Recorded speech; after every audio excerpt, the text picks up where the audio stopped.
tema que perpassa todos os textos de hoje é o tema das escolhas que fazemos. O Evangelho,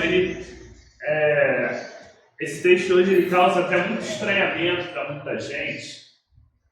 Jesus falando da pessoa que ama mais seu pai, sua mãe, seu irmão ou sua vida do que ele. Mas vamos chegar lá, vamos entender sobre isso. Como assim a pessoa então não vai amar o seu pai, sua mãe, até a própria vida? Isso tudo tem a ver com essa questão das escolhas que a gente faz.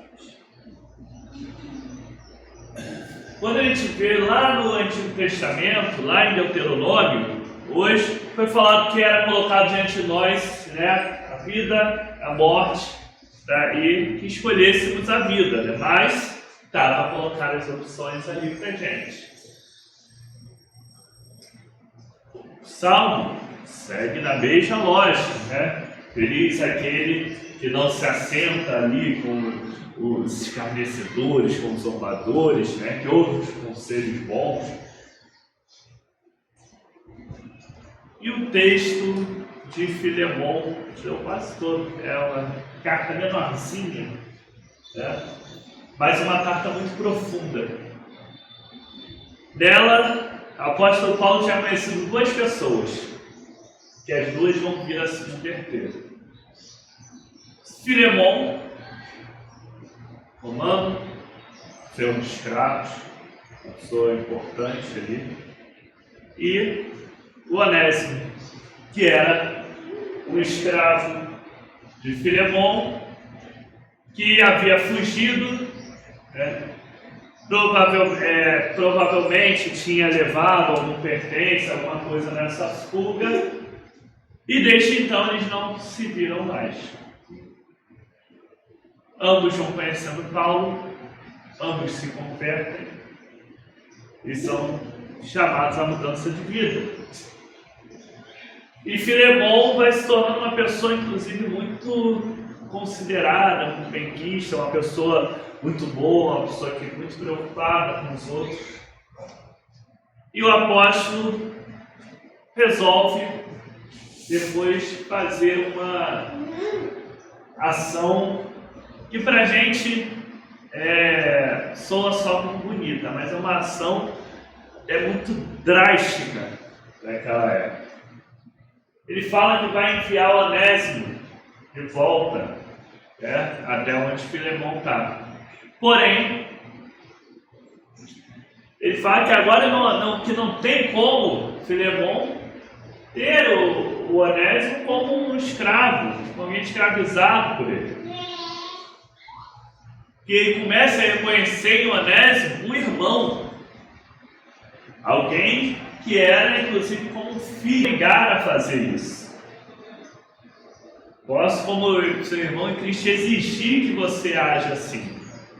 Mas eu não quero que você faça isso por obrigação, eu quero que você faça isso de coração. Realmente escolha fazer isso.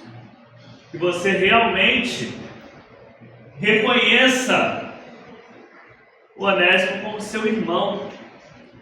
E pode parecer bobeira, mas isso daí tem até um pouquinho a ver com o negócio evangélico. Veja bem, Paulo está pedindo que, e é muito interessante que ele fala que ele poderia estar obrigando, mas ele está pedindo que o Filemon, na verdade, abra mão daquele status na sociedade.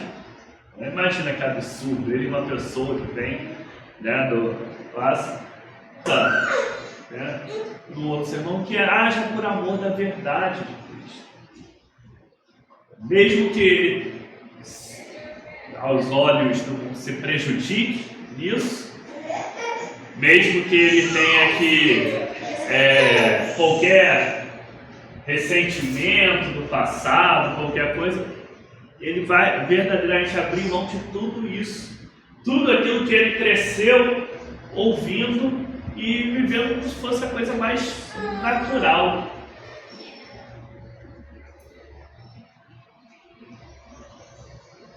E Paulo ainda dá uma cutucada, né? Filemão, olha, se ele estiver te ligando uma coisa, deixa que eu pago, tá? Pode colocar na minha conta.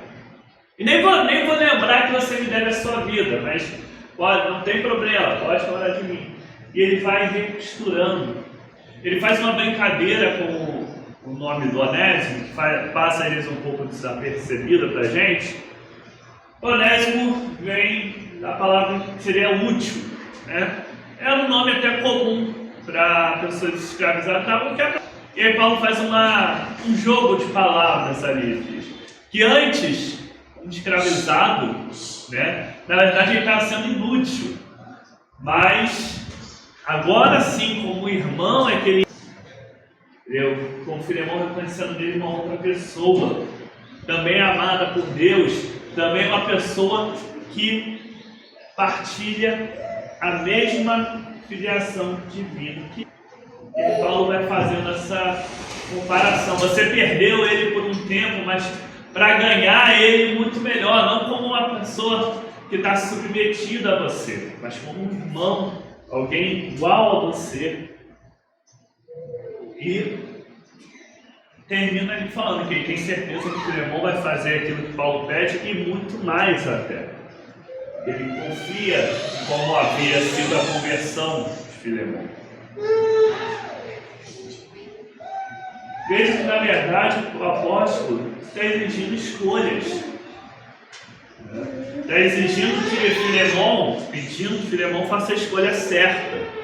Faça a escolha que realmente condiz com o ensinamento de Cristo, mesmo que aquilo ali faça ele ter que abrir mão de muita coisa que ele valorizava.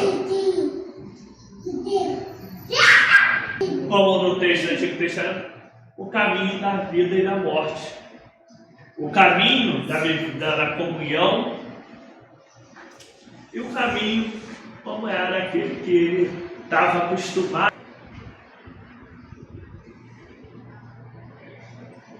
É por isso que aí esse texto do Evangelho ele fica ainda mais estranho para muita gente quando olha a primeira vez, porque ele primeiro começa, mas ela não pode começar sem pensar o que ela vai fazer. Alguma coisa, né? Para a pessoa que vai construir, ela tem que, antes de começar a construir, pensar se ela vai conseguir concluir a obra, né? Um rei vai ter que pensar antes de entrar numa guerra se ele tem condições de bancar aquela guerra. E aí ele fala, de forma que vai se tornar meu discípulo. Não dá para pensar no nosso seguir Jesus sem coisa que já não condiz. Não dá para não dá para seguir Jesus, ser um discípulo mais ou menos. Não que a gente não tenha erros e defeitos, mas que a pessoa tem que fazer uma escolha. E se faz uma escolha, deve buscar ser coerente com ela. Se nós escolhemos seguir a Jesus, devemos buscar que a vida, o amor, a graça dele esteja constantemente nos transformando, moldando as nossas relações, a nossa vida.